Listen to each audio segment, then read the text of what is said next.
할렐루야. 한 주간도 잘 지내셨지요? 서로 한번 인사 나누시겠습니다. 사랑합니다. 축복합니다. 예. 오늘 주님 앞에 나와 예배하신 우리 건강의 모든 성도님들 마음에 그 가정에 우리 하나님의 큰 은혜와 사랑과 평강이 가득하시길 축복합니다. 예.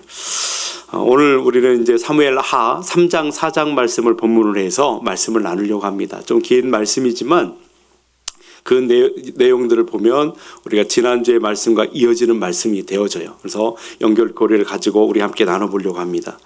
지금 다윗은 사울이 죽은 다음에 이제 하나님의 말씀을 따라서 삶의 자리를 옮겼지요. 어디로 옮겼냐면 헤브론으로 옮겼습니다.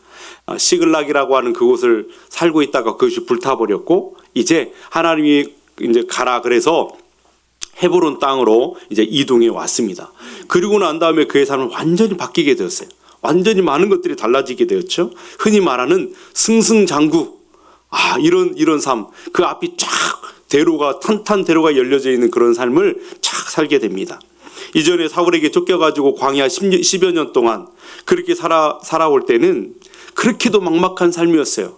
한치 앞을 알지 못한 답답한 그런 삶을 살아왔었습니다. 그런데 이제 헤브론에서 그의 삶은 참으로 하나님이 주신 은혜가 큰, 그때에도 은혜였지만 광야에서도 은혜였지만 정말 사람들이 말하는 탄탄대로 활짝 열린 삶을 살게 되는 것이죠. 그래서 이 다윗의 이야기를 읽어가다 보면은 그런 생각을 하게 되죠. 우리는 만사의 모든 일에는 하나님이 계획하신 때가 다 있다라고 하는 사실을 다시 한번 깨닫게 됩니다.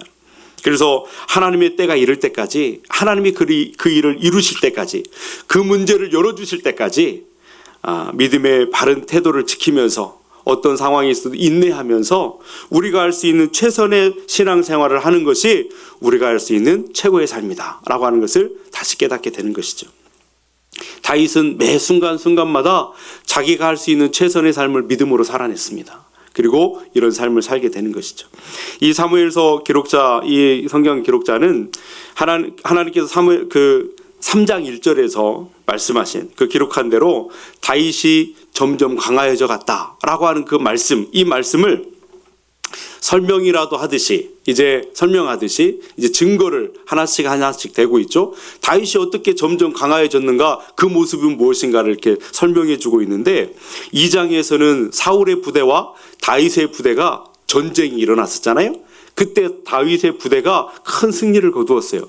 그것을 통해서 그 이야기를 들려주었고 이제 이어지는 오늘 본문의 말씀에 보면 다윗이 점점 강하여졌다라고 하는 그 같은 주제를 다루면서 또 하나의 증거를 듭니다. 그게 무엇이냐면 사울 집안, 이 사울은 죽었지만 죽음 이후에 그 남아있는 세력들이 있었잖아요. 사울을 세력들, 그리고 남아있는 아들이 있었고 그러다 보니까 이 사울의 집안이 있었음에도 불구하고 내부 갈등이 일어나요. 내부 갈등이 일어나면서 점점 몰락해 가는 그 이야기를 해주고 있습니다. 그리고 이제 다윗의 리더십은 이제 유다 지파를 중심으로 해가지고 헤브론에서 왕으로 올라서서 다스리고 있는데 그의 리더십은 그에 반해서 점점 견고해져 가고 있다라고 하는 사실을 예를 들어서 이야기를 우리에게 들려주죠. 이스라엘로 이게 본다면 지금 다윗과 이스보셋이라고 하는 사울의 아들 이스보셋이 11지파를 데리고 거기에 왕으로 세워져 있고 다윗은 유다 지파를 중심으로 이제 왕으로 거기 살고 있는데 서로 대립을 하고 있죠. 대립하는 한 2년을 지내는 동안에 이 사울의 아들 이스보셋 편에서는 그 나라의 실세가 누구였냐면 아브넬이라고 하는 장수였습니다. 장군. 이 아브넬이라고 하는 장군은 누구였냐면 사울 왕의 그 사촌이었죠. 사울 왕의 사촌. 그러니까 이스보셋 왕에게는 아브넬 장군은 누구냐면 그 오촌 당숙 정도 되는 그런 삼촌? 그 정도 되는 이런 사람이었단 말이에요. 그래서 이스보셋이 왕이 될 수 있었던 것이나 이스보셋이 여전히 그 권력을 유지하고 있었던 것은 사실은 이스보셋의 힘, 권력이 아니라 아브넬이 가지고 있는 힘과 권력에 의해서 이스보셋은 세워졌고 거기 누리고 있었던 것입니다. 그러던 어느 날에 이제 이 아브넬 장군이 죽은 사울왕의 첩하고 잠자리를 같이 하게 돼요. 이런 일이 벌어졌어요.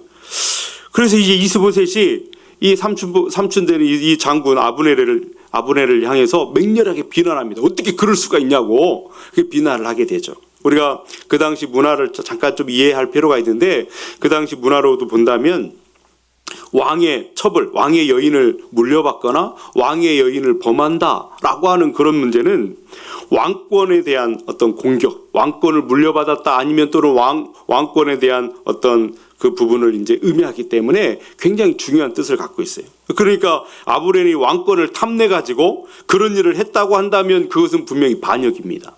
그렇죠? 그렇죠.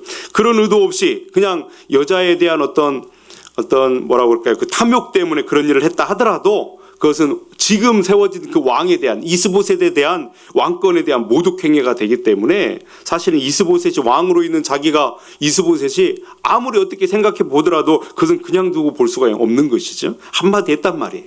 어떻게 그럴 수가 있느냐고. 그런데 이스보셋이 이렇게 왕을 비난하는데도 불구하고 아브넬이요 잘못했습니다 하지 않고요, 오히려 역정을 냅니다. 화를 내요. 왕한테, 장군이. 뭐 있을 수 있는 일인가요? 그런데 아브넬이 왕한테요 막 성질을 내요. 뭐라고 해요? 당신이 지금 왕이 앉아 있는 것이 누구 때문이냐고. 누가 지금 거기 세워뒀냐고. 내가 지금 당신 집안을 위해서 한 일이 어떤 일인데 그까진 일로 나를 지금 비난하느냐고. 막 이러면서 역정을 내는 것이죠. 참 적반하장이라고 그러죠. 이거 보고. 그런 일들이 벌어져요. 물론 이제 이 아브넬이 하는 이 말을 가만히 보면 뭐 좀 애매모호하긴 해요. 뭔 말이냐면 실제로 그런 일이 없었는데 이런 말을 듣는 것이 나는 참 억울하다 이런 뜻인지, 아니면 실제로 그런 일이 있었지만 그 정도 일 가지고 나한테 뭐라고 하냐, 내가 지금 공을 세운 것이 얼만데 라고 말하는 것이지 정확히 알 수는 없어요. 둘 중에 하나긴 합니다. 그런데 아무튼 그럼에도 불구하고 그건 잘못된 일이죠. 그리고 성경도 이것이 지금 실제로 있었느냐, 그 일이 있었느냐 없었느냐를 그것을 이제 보여주려고 하는 것이 아니라 그 사건이, 이 일이 가지고 온 여파가 결국에는 지금 이제 사울의 집안을 몰락하게 만드는 그런 이제 계기가 되었다라고 하는 사실을 이 사건을 통해서 드러내고 있다라고 하는 것이죠. 이제 아브넬은 이 일을 계기로 해가지고 왕 이스보셋, 자기가 세운 왕 아니겠어요? 이스보셋 왕에게서 마음이 떠나버려요. 자기한테 뭐라고 했다고 마음이 떠나버리죠. 그리고 이제 9절 10절 말씀에 기록된 것을 보면 이 아브넬도 사울의 뒤를 이어서 이스라엘의 왕이 될 사람이 이스보셋이 아니라, 자기 조카 이스보셋이 아니라 다윗이라고 하는 사실을 알고 있었던 것 같아요. 이미 아브넬도. 9절 10절 한번 같이 읽어보겠습니다. 여호와께서 다윗에게 맹세하신 대로 내가 이루게 하지 아니하면 하나님이 아브넬에게 벌 위에 벌을 내리심이 마땅하니라. 그 맹세는 곧 이 나라를 사울의 집에서 다윗에게 옮겨서 그의 왕위를 단에서 브엘세바까지 이스라엘과 유대에 세우리라 하신 것이니라 하매, 여호와께서 다윗에게 맹세하신 대로 내가 이루게 하겠습니다, 이루게 하겠다 라고 하는 그 말을 통해서 본다거나, 이 나라를 사울의 집에서 다윗에게로 옮기겠다 하는 말을 통해서 본다면 이미 아브넬은 원래 사울이 죽은 다음에 그 왕위는 다윗의 것이라고 하는 사실을 알고 있었어요. 하나님의 뜻이 거기 있다는 사실도 알고 있었던 것으로 보입니다. 그러나 다윗이 이제 하나님의 말씀의 뜻을 따라서 왕이 되어야 될 사람인 것을 잘 알고 있었음에도 불구하고, 그럼에도 불구하고 사울 집안에 대한 일종의 책임의식, 집안 사람 아니에요? 자기가 사울의 사촌이고 내 조카가 여전히 살아있는데 다윗에게 왕위를 넘겨주면 집안을 어떻게 되겠나. 그리고 그런 책임의식이 있었는지 몰라요. 또는 권력에 대한 어떤 그런 것을 자기 손에 쥐고 싶은 어떤 욕망 때문에 하나님의 뜻을 알고 있었음에도 불구하고 그 뜻을 거슬러서 자기 조카 이스보셋을 왕으로 세우는 그런 일이 있었던 것으로 보입니다. 이 이스보셋 왕은 이제 아브넬을 비난하기는 했지만 정작 이 나라를 다윗에게 넘겨버리겠다 이렇게 막 협박하는 아브넬, 아니 장군이 왕한테 그런다면 너 이놈을 당장 포박하라 이렇게 할 만도 한데, 왕은요 그에게 한마디도 말을 못해요. 왜냐하면 아브넬을 제압할 힘이 그에게는 없었습니다. 불쌍하죠, 그죠? 아나무인격인 그런 신하 앞에서 호소아브의 왕이 아무 말도 못하고 그래요? 그렇게 말하고 있는 그런 모습을 지금 보여주고 있는 거예요. 이렇게 사울의 집안은 점점 힘을 잃어가고 있어요. 힘을 잃어가고 있고 몰락의 상태로 나아가고 있는 모습을 보여주는 것이죠. 이제 이스보셋에게서 마음이 돌아서 버린 아브넬이 곧바로 이제 다윗에게 전령을 보냅니다. 자기가 이제 전령을 보내요. 뭐라고 보내냐면 이스라엘 이 나라를 내가 당신에게 바치겠습니다. 다윗 왕에게 바치겠습니다. 이런 뜻을 전하게 되죠. 그래서 다윗은 이제 기회를 얻었어요. 어떤 기회요? 백성들이 피를 흘리고 전쟁을 하지 않아도 이제 나라를 통일할 수 있는 기회를 저로의 기회를 얻었어요. 싸움하지 않고도 얻을 수 있는 기회를 얻은 거죠. 이때 다윗이 협상하는 조건으로 사울한테 빼앗겼던 첫 번째 아내 있었잖아요. 사울의 딸 누구요? 미갈. 이 미갈을 다시 데려오게 되면, 다시 협상할 때 데려오면 내가 그 협상의 자리에 나가겠다. 이런 그 제안을 하게 됩니다. 다윗 입장에서는 이 사울의 딸, 이 미갈을 자기 아내로 다시 찾는다, 얻는다라고 하는 그 자체가 사실은 미갈을 너무나 사랑하고 연모해서 그런 것이 아니라 이 사울 왕, 첫 번째 왕의 딸을 다시 내 아내로 맞아들인다라고 하는 것은 자기가 사울의 왕권을 계승하는 그 어떤 적법한 사람이라는 사실을 이제 보여주기 위해서 그 딸을 데리고 와라, 내 아내를 데리고 와라, 그렇게 이야기를 하는 것 같아요. 그래서 아브넬은 그 왕의 권력을 이용해서, 아브넬은 그 왕적 권세가 있었잖아요. 아브넬은 장군이었지만 그곳에 어떤 절대 권력을 갖고 있었기 때문에 그 왕의 권력을 이용해서 재혼한, 미갈은 재혼해가지고 다른 남자의 아내가 되어 있는 상태였거든요. 근데 그 재혼한 미갈을 그 남편에서 다시 뺏어와요. 왕의 권세를 이용해가지고. 그때 그 남편은 발디엘이라고 하는 이런 사람이었는데, 그때 발디엘은 어떻게 하냐면 그러라고 그러지 않고, 아이고 내 아내를 데려가면 어떻게 하냐고 막 굳고 반대하고 그렇게 막아서지만 어떻게 해볼 도리가 없습니다. 왕적 권세를 가지고 칼과 그 힘을 가지고 그렇게 하니 이길 수가 없는 거죠. 그래서 16절 말씀에 보면 발디엘이 막 발을 동동 굴리면서 따라가면서 안 된다고 그러니까 돌아가라 이놈아, 딱 이렇게 말하니까 아무 말도 못하고 아내를 뺏기고 슬프게 돌아서는 그의 모습을 보게 되죠. 참 힘없이 돌아서는 이런 사람들의 모습을 여기서 봐요. 그 다음에 이제 아브넬은 그것을 행한 다음에 무엇을 하냐면 이스라엘의 지도자들을 이제 그 나라 11지파의 지도자들을 이제 설득하는 그 일을 하게 됩니다. 뭘 설득하는 거예요? 야, 이제 이 나라를 다윗의 아래에서 하나를 만들자. 이렇게 하면서 이스라엘 지도자들을 하나하나 설득하곤 하는 거죠. 그런데 가만히 알고 보면 대부분의 그때 이스라엘의 지도자들은 그 이전부터 이스보셋을 왕으로 세우는 것이 아니라 그 사울 다음의 왕은 다윗으로 세우는 것이 맞다라고 하는 것에 대해서 동의하고 있었던 것 같아요. 그래가지고 아브넬에게 그 일에 대해서 건의를 해왔던 것 같습니다. 그런데도 아브넬이 그들의 의견을 무시했어요.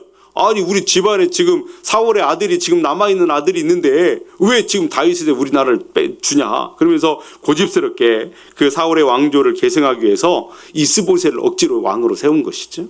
지금은 근데 그 마음이 돌아서 버려가지고 이렇게 그들을 찾아왔어요. 그랬더니 이스라엘 지도자의 지금 숨겨져 있는 그 마음의 뜻과 아브넬의 마음의 뜻이 어떻게 됐어요? 탁 맞아 떨어진 것이죠. 그러니까 그러자고 이렇게 되지 않겠습니까? 그리고 아브넬이 그 다음에 했던 일이 뭐냐면 하나 남았어요. 사울의 혈통, 그 지파가 어떤 지파이냐면 베냐민 지파 사람이잖아요. 이 베냐민 지파의 지도자들을 다 불러모아서 이 나라를 이제 하나로 합치자, 그런 의향을 전하고 동의를 얻게 됩니다. 물론 이제 자기도 이제 베냐민 지파고 하니까 그 지도자에서 그렇게 하는 것에 대해서 그렇게 설득을 한 것 같아요. 그렇게 나라 안의 문제들을 하나씩 정리한 다음에 아브넬이 그 결과를 가지고 다윗에게로 나아갑니다. 협상을 하기 위해서 갔지요. 그리고 다윗은 아브넬이 온 그 일행들을 정중하게 맞아들입니다. 그리고 협상의 자리에 나아가서 그 협상을 잘 마치고 성립한 다음에 그 잔치를 벌이게 되죠. 그런 잔치를 벌려요. 그 자리에서 아브넬은 이제 이스라엘 모든 무리가 다윗을 충성하며 섬기겠습니다. 왕으로 모시겠습니다. 이렇게 약속을 하게 됐지요. 그리고 아브넬은 이제 거기서 잔치가 마치고 다윗이 평안하게 돌려보내서 이제 다시 돌아가게 돼요. 어떻게 보면 우연한 사건을 통해서 아브넬과 이스보셋 그 왕의 관계가 뒤틀리고 깨져버린 것처럼 보입니다. 그런데 가만히 우리는 믿음의 눈으로 이 말씀을, 이 역사들을 바라볼 때 이것은 세밀하게 하나님이 간섭하신, 하나님이 다윗을 형통하게 하시고 다윗을 강하게 하시고 통일왕국의 왕으로 세우시기 위한 하나님의 간섭하신 섭리적인 은혜가 여기 있었다는 사실을 우리가 깨닫게 되는 것이죠. 생각해 보십시오. 이스라엘 나라가 이렇게 지금 다윗이 지금 유다를 지금 밑에서 지금 다스리고 있지만 북쪽 11지파 이스보셋이 왕으로 있는 그 나라에 그 지금 그렇게 그런 변화가 일어나는 것에 대해서 다윗이 한 일이 뭐가 있어요? 아무것도 한 일이 없잖아요. 그렇죠? 전쟁을 한 것도 아니고 스파이를 보내가지고 이간질 시킨 것도 아니고 뭐 심리전을 벌여가지고 이긴 것도 아니고 아무 한 일이 없어요. 다윗은 그 이스라엘 그쪽 북쪽에 있는 그 사람들에 대해서. 그런데 하나님이 다윗을 세우려고 작정하시고 그 일을 하시니까 다윗을 대적하는 세력들 그 안에서 자기들끼리 싸움이 일어나고 갈등이 일어나서 그런 일이 벌어지고 일어나고 있더라라고 하는 것을 보게 되죠. 하나님의 놀라우신 섭리입니다. 예. 여러분 이렇게 하나님이 우리를 세우시려고 하시면 하나님이 우리를 사랑하셔서 우리를 꼭 쓰시고자 하는 곳에 세우시려고 하신다면 우리가 누구를 죽이거나 허물지 않아도 수단과 방법을 가리지 않고 그것을 하지 않아도 필요하다면 하나님이 그들을 스스로 허물어지게 넘어지게 하시면서라도 우리를 세워가실 줄로 믿습니다. 그 뜻에 우리는 순종하기만 하면 최선을 다해서 믿음의 태도를 가지고 하나님의 뜻에 하나님의 마음에 합한 삶을 살기만 하면 때가 되면 하나님이 세우신 자리에 서게 될 줄로 믿습니다. 그러니 우리 믿음의 사람들은 내가 원하는 것을 이루기 위해서 누군가를 짓밟아야 되고 헤아려고 하는 일을 해서는 안 된다는 거예요. 오늘날 정치가 그렇잖아요. 자기가 어떤 자리를 가지기 위해서 어떤 자리를 얻기 위해서 다른 사람을 짓밟고 해하고 넘어지게 하고 내가 그 자리를 가면 성공하고 이겼다라고 생각하는 그것이 세상의 원리요 세상에 살아가는 방법이라면 그렇지 않다라는 거예요. 우리는 하나님 안에서 하나님의 섭리 안에서 살아가는 우리들은 하나님의 뜻이 계세요. 그러니 그 뜻에 믿음으로 순종하는 사람들이 되어야 될 줄로 믿습니다. 때가 되면 하나님이 자연스럽게 그 일을 이루게 하세요. 다윗의 삶을 통해서 우리에게 그것을 보여주고 계시는 것이죠. 그러니 우리는 인내하고 기다리면서 지금 당장은 내 마음에 맞지 않고 내가 지금 이해할 수 없는 상황이 벌어지고 내가 원하고 내가 생각하고 아니 말씀을 통해서 받았던 약속은 그것인데 전혀 지금 상황은 그렇지 않다 할지라도 인내하고 기다리면서 믿음의 길을 의연하게 걸어가는 사람들이 될 수 있기를 바랍니다. 하나님의 때가 있어요. 하나님의 때에 거기에 초점을 두고 우리의 인생을 살아갈 때 하나님의 때에 이루시는 하나님의 복을 누리게 될 줄로 믿습니다. 모든 일이 이제 아브넬의 계획대로 다윗에게는 이제 평화적인 유리한 쪽으로 평화적으로 모든 일들이 착착착착 진행되고 있습니다. 통일 왕국을 이루기 지금 일보 직전이죠. 그런데 다윗 편에 군대 장관으로 있는 요압이라고 하는 장군이 있어요. 근데 요압이라고 하는 장군이 그 평화를 깨버리는 쪽으로 등장하게 됩니다. 아브넬과 그 다윗의 협상이 진행되는 동안에 요압은 그곳에 함께 하지 못했어요.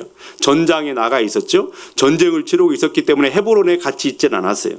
그런데 이제 전쟁에서 큰 승리를 거두고 전리품을 가지고 개선 장군으로 헤브론에 들어오고 있는데 누군가가 요압에게 막 달려오더니 막 알려줘요. 장군님 큰일 났습니다. 아브넬 아브넬이 탁 넘어가지고는 다윗 왕을 만나더니 이쿵이를 해가지고 이렇게 하고 다윗이 평화적으로 보내버렸습니다. 이런 일을 보고를 하단 말이죠. 23절 말씀에 보면은 아브넬 다윗 왕에게 왔더니 다윗 왕이 보내매 그가 평안히 갔다. 이런 말을 보고하는 것을 통해서 이렇게 말하는 이 사람도 아브넬에게는 별로 좋은 감정이 없는 사람이에요. 지금 그 못마땅한 입장을 가지고 있었던 사람인 것 같죠. 불만을 그래서 요압에게 말하고 있는 거예요.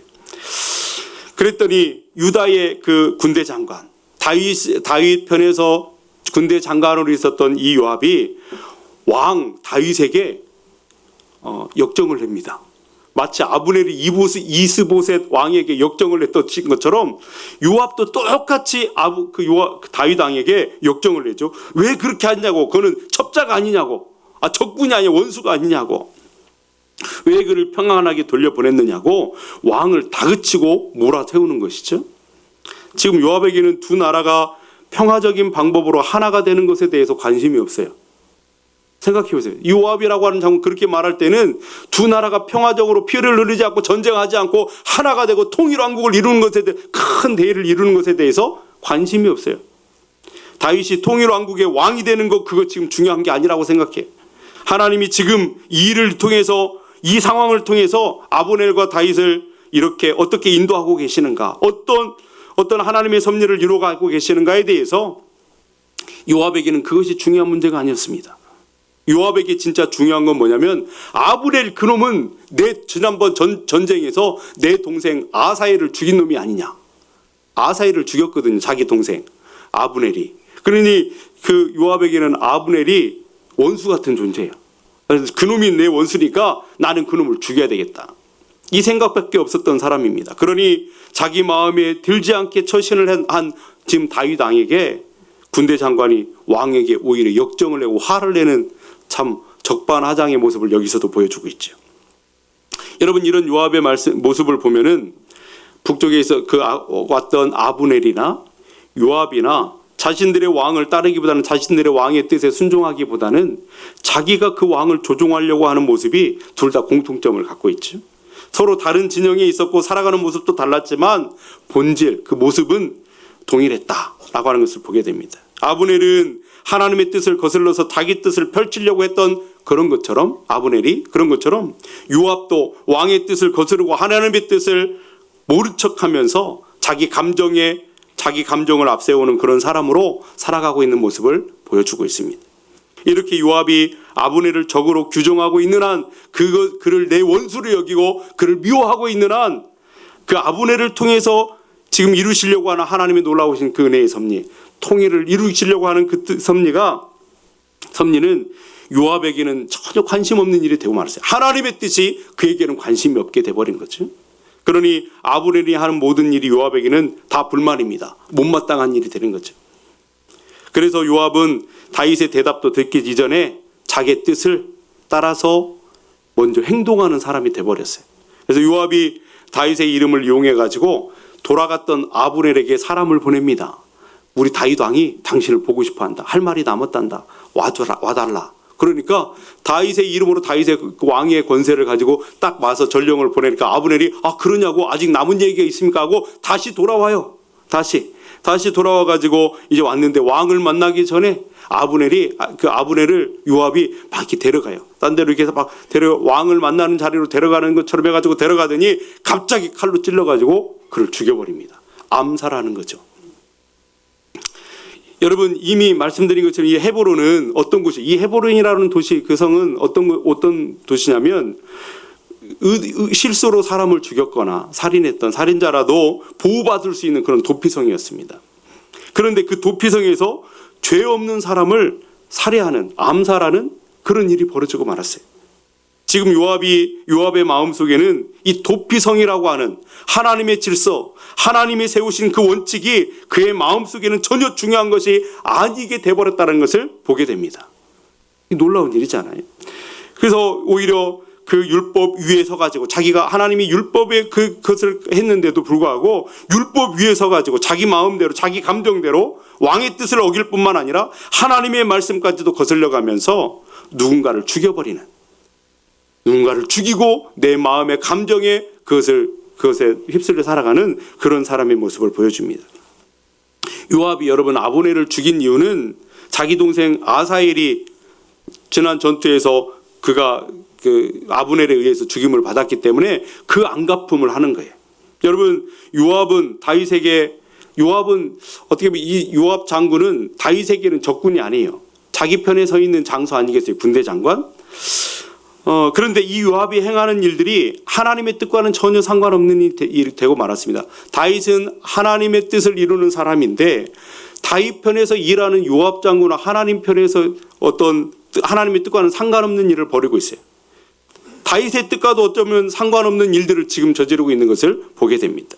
그런 면에서 아브넬이나 요압이나 지금 모두가 하나님을 인정하는 하나님이 살아계시다는 사실을 인정하면서도 불구하고 하나님의 마음에는 전혀 관심이 없는, 종교인이 되어서 주일이 되면 예배를 드리지만 하나님의 뜻이 내 삶에 이루어지는 것에는 전혀 관심이 없는, 종교인이 될 망정 신앙인이 되지 못한 그런 모습을 보여주고 있습니다.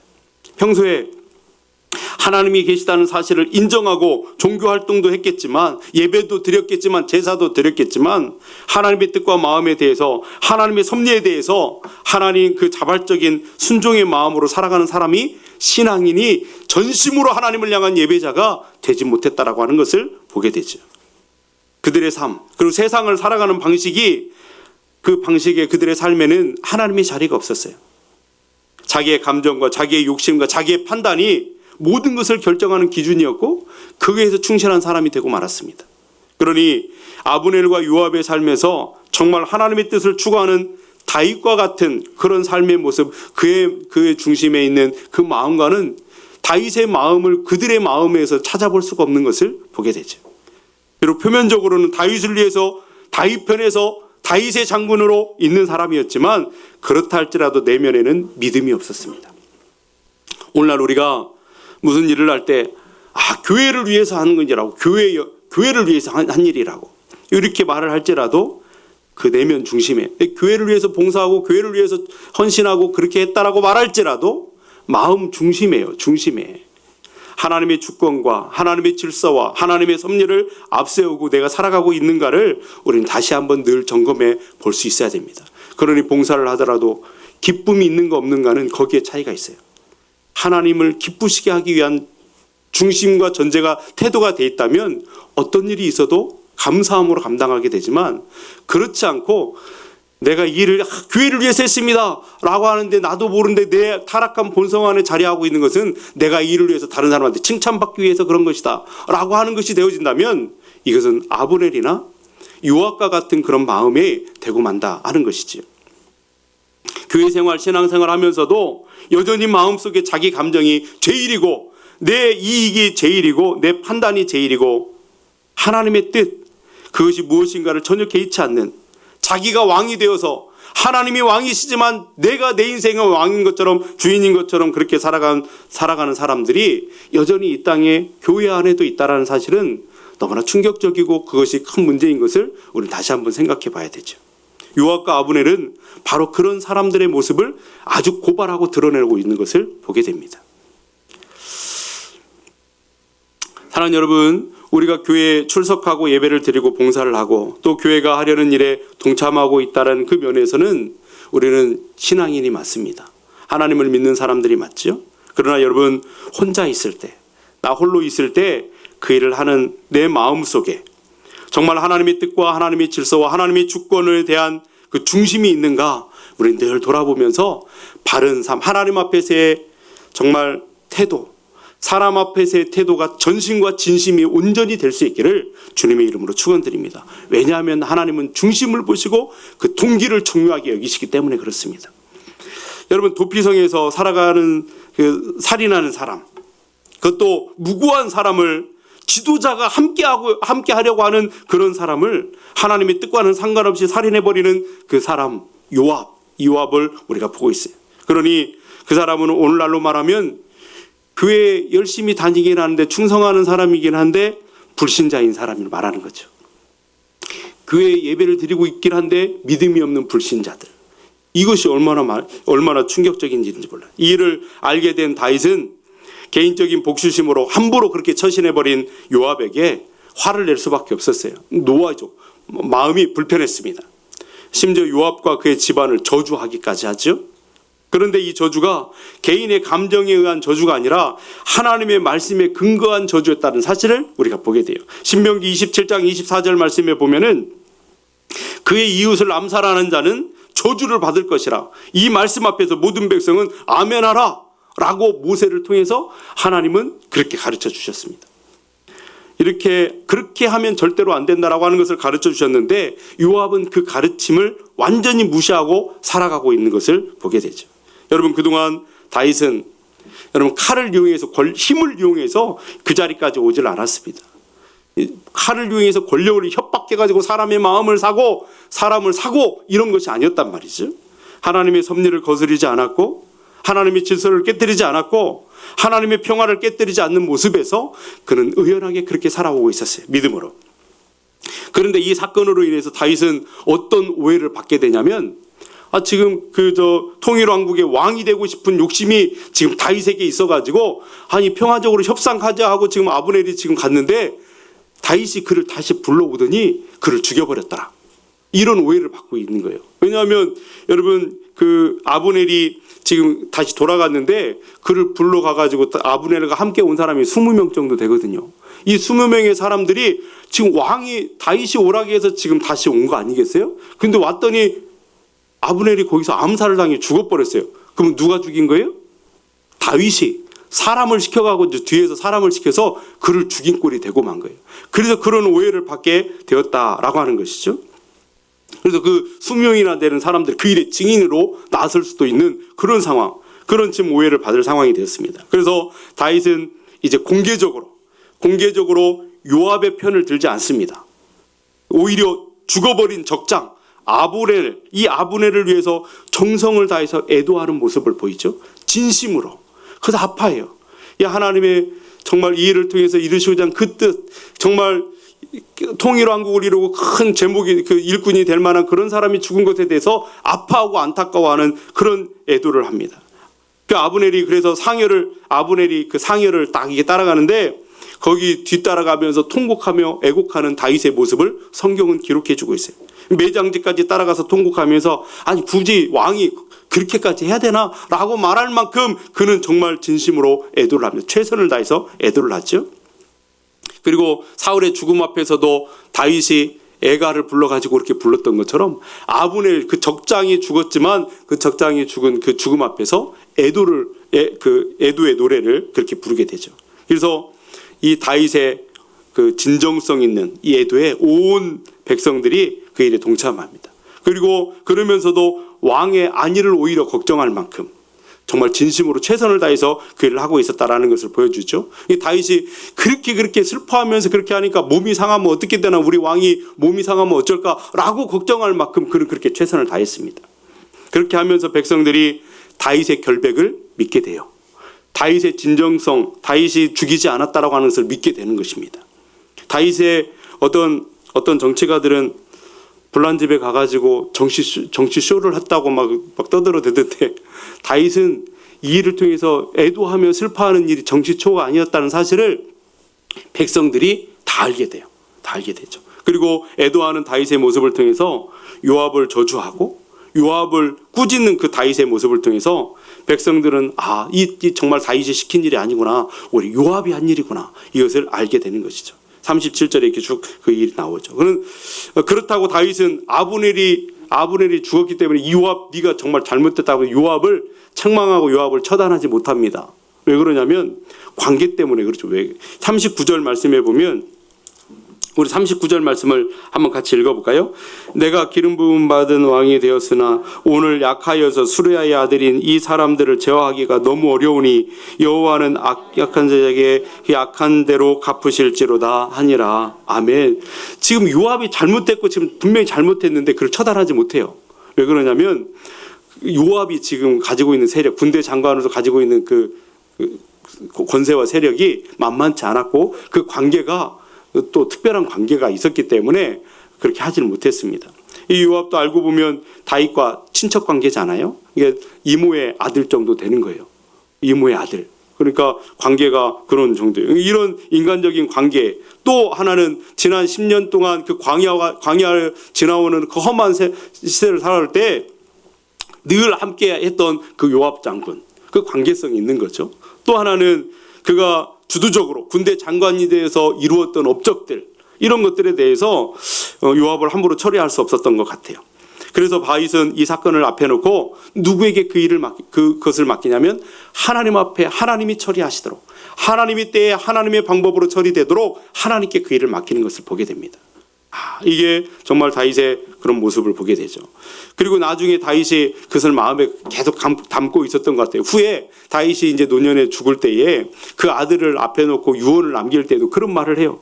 아들에게 이 일이 절대 무죄한 일이 아니다. 요압을 네가 기억해라. 막 그러면서 이렇게 주목하고 있는 모습을 보게 되죠. 유언까지 남기는 마음에 한이 돼가지고 다윗이 그랬던 것 같아요. 이렇게 아무튼 신앙 안에서 이 태도가 분명했던 다윗의 모습을 통해서 모든 백성들이 이제 왕 다윗을 더 사랑하게 되었다. 성경은 그렇게 기록하고 있죠. 36절 말씀을 우리 한번 같이 읽겠습니다. 시작. 온 백성이 보고 기뻐하며 왕이 무슨 일을 하든지 무리가 다 기뻐함으로. 아멘. 여러분, 사울 집안의 이스보셋과 아브넬 사이에 일어났던 그 갈등, 그 이후에 협상 이후에 요압의 암살 이후에 에도와 장래에 이르기까지 이 다윗이 의도한 일은 없었어요. 다윗이 적극적으로 의도해가지고 그렇게 한 일이 없었단 말이죠. 그것처럼 우리의 인생은, 우리의 삶은 우리의 뜻대로, 우리의 계획대로 일어나지 않는다는 사실을 알게 됩니다. 그렇게 되어지지 않죠. 내가 전혀 의도하지 않았던 사람을 만나기도 하고, 내가 전혀 생각하지 못했던 사건을 만나기도 하고, 당황한 일을 만나기도 합니다. 그런데 그때 우리가 무엇을 어떻게 해야 될까? 우리는 다윗의 삶을 통해서 우리는 그것을 교훈받습니다. 그런 상황을 가지고 문제를 삼을 게 아니라, 그런 것들 때문에, 그런 상황과 내가 만나고 싶지 않은 사람을 만나고 싶지 않은 사건을 만났을 때 그것 때문에 불평하고 원망하는 것이 아니라, 그 상황에서 내가 할 수 있는 최선이 무엇인가, 가장 합당한 믿음의 태도가 무엇인가, 이것을 가지고 살아가다 보면, 그것을 마음에 품고 하나님 앞에서 그 믿음에 빗나가지 않는 모습으로, 그 태도를 가지고 사람 앞에서 진실한 모습으로 의연하게 그 삶을 살아가다 보면, 분명 그 원치 않았던 그 상황이 결국에는 하나님이 다스리심으로 다윗의 리더십이 더 견고하게 되어졌던 것처럼 우리의 삶을 모든 것이 합력하여 선을 이루게 되는 그 은혜를 우리가 누리게 될 줄로 믿습니다. 하나님이 이루신 그 섭리적 은혜, 그 은혜는 오늘 우리에게도 약속하고 있는 것이에요. 다윗을 보아라. 내가 다윗처럼 너의 인생을 그렇게 축복하며 약속한다. 그것을 우리가 누리는 복이 되기를 축복합니다. 여러분, 우리 그리스도인들은 바로 이런 것을 추구하는 사람들이 되어야 된다고 말씀하시는 거예요. 형통한 삶을 추구하는 것이 아니라, 형통한 삶을 기도할 수는 있지만 형통하지 못한 상황을 만날 때가 많습니다. 그때 미리 각오하고, 그때라도 나는 믿음의 태도를 버리지 않겠다, 지켜내겠다, 반드시 하나님이 내 인생은 전화위복을 삼아 주실 것이고 모든 것을 합력하여 선을 이루게 하실 것이라고 믿고 살아가는 사람, 오늘을 그렇게 의연한 태도를 가지고 살아가는 사람이 바로 우리의 삶이 되어야 된다고 말씀하고 있으니, 우리 건강의 모든 가족들이 그런 삶을 잘 살아내시는 성도들이 되실 수 있길 축복합니다. 그 아브넬이 죽었다는 소식을 듣고 나자 이제 북쪽에 이스보셋, 사울의 왕, 지금 이스보셋이 지금 이제 맥이 풀려버려요. 왜 그러냐면 그게 지금까지 나라를 지탱하는 힘이었잖아요. 아브넬이 그 권세로 자기가 왕이 됐고, 그 권세로 지금까지 살아오고 있었고, 다른 사람을 다 누르고 그가 지금 그것을 누리고 있었는데 그 사람이 죽어버렸어요. 그러니 맥이 풀려버리죠. 여러분, 사람을 의지하고 눈에 보이는 것을 의지하는 사람의 모습의 결과는 바로 그건 거예요. 그 의지하는 사람을 의지했다면 그 권력을 그 사람이 잃어버리고 나면 소망이 없어버리는 거죠. 거기에 소망을 뒀던 사람은 소망이 같이 무너지고 마는 거예요. 그러나 살아계신 하나님, 영원하신 그 하나님께 소망을 두는 사람은 상황이 어떠하든지 우리의 소망은 무너지지 않는 줄로 믿습니다. 그런 거예요. 이쯤에서 이제 성경의 기록자가 사장이 넘어가면서 요나단의 아들, 그 요나단, 전쟁에서 죽었던 요나단의 아들 무비보셋이라고 하는 사람을 언급합니다. 잠깐 언급하죠. 근데 이 사람은 어렸을 때 사고를 당하고 장애를 입었어요. 그러니까 나라를 세울 만한 힘이 없어요. 다시 말해서 이 사울의 집안이 뒤를 이을 사람이 없다는 얘기를 잠깐 이 무비보셋의 이야기를 하면서 말해주는 것이죠. 사울의 집안은 다시 일어설 수 없다. 그러니 사울의 집안에 그리고 다음 이야기가 뭐냐면, 마지막 사울 집안의 사람이었던 이 이스보셋, 사울의 아들 이스보셋, 왕이었던 이 사람이 이제 암살을 당해 죽임 당하는 그 사건을 잠깐 기록합니다. 집에서 잠을 자고 있었어요. 낮잠을 자고 있어 이스보셋에게 군대 그 지휘관들 두 사람이 탁 오더니 그를 잠자고 있는 그의 배를 찔러가지고 칼로 찔러가지고 죽여버리죠. 그리고 그의 목을 베가지고 그 목을 들고 누구에게로 가냐면 다윗에게로 가요. 이런 참 암살 사건이 또 이게 벌어져요. 기울어가는 그 사울 집안의 미래가 이제 보이지 않는 게 끊어져 버린 거죠. 그러니 다윗에게 잘 보여져 가지고 이 군 지휘관들이 생각할 때 딱 판단을 보니까 딱 계산이 떠요. 어떤 계산이 떠요? 이제 사울의 집안은 끝났구나. 그러니 우리가 살 길은 이 이스보셋을 죽여가지고 가지고 가면 우리는 이제 다윗이 딱 통일 왕국을 이루고 딱 뜰 때 우리는 한 자리 할 거라. 이런 생각을 가지고 여전히 그런 사람들이 망했던 것을 교훈으로 삼지를 못했던 것 같아요. 그 목을 가지고 다윗에로 가죠. 그러나 다윗은 그들이 생각하는 세상 권력자와는 다른 사람이었어요. 그런 믿음의 사람이었잖아요. 권력을 주기 위해서라면 내 반대쪽에 있는 내 원수 같은 사람들을 무조건 죽여버리고 없애버려야 내가 이긴다 라는 그런 세상 사람들이 가지고 있는 그런 생각과는 다른 생각을 갖고 살았던 사람이 다윗이었잖아요. 그리고 내 원수를 죽인 사람이면 내가 거기에 합당한 상을 줘야지, 이런 사람도 아니었어요. 다윗은 수단과 방법을 가리지 않고 자기 목적만 성취되면 된다라고 하는 세상의 삶의 원칙과는 다른 믿음의 원칙을 갖고 살아가는 그런 사람이었죠. 다윗은 원수가 죽었다고 해서 마냥 기뻐하지 않았어요. 오히려 불의한 죽음에는 화를 내는 사람이었어요. 진노하는 사람이었죠. 그래서 다윗은 이스보셋을 죽인 사람들, 그래서 목을 들고 온 그들을 처단하죠. 그리고 이스보셋을 장례함으로 그 수하에 그를 추종하고 있는 많은 사람들을 적으로 두지 않았어요. 오히려 그들을 감동시키죠. 이스라엘의 통일왕국을 이끄는 왕이 되려면 사울 집안도 언젠가는 자기가 품어야 될 자기 백성이라는 사실을 다윗은 가지고 있었고 그 일을 실제로 진심으로 그렇게 했어요. 그랬더니 그 추종 세력들이 다 다윗 밑으로, 다윗에 감동하여 다윗을 왕으로 진심으로 왕으로 추대하는 일이 벌어지고 맙니다. 그리고 다윗은 자기의 왕위가 배신이나 비열함이나 그런 명예욕에 휩싸인 그런 사람들, 그런 배신자들의 기초 위에 세워지는 것을 원치 않았습니다. 다윗은 그렇게 나라를 세우려고 하지 않았죠. 여러분, 그동안 살아온 그의 삶에서 다윗이 어떻게 처신해 왔는가 다시 한번 생각해 보세요.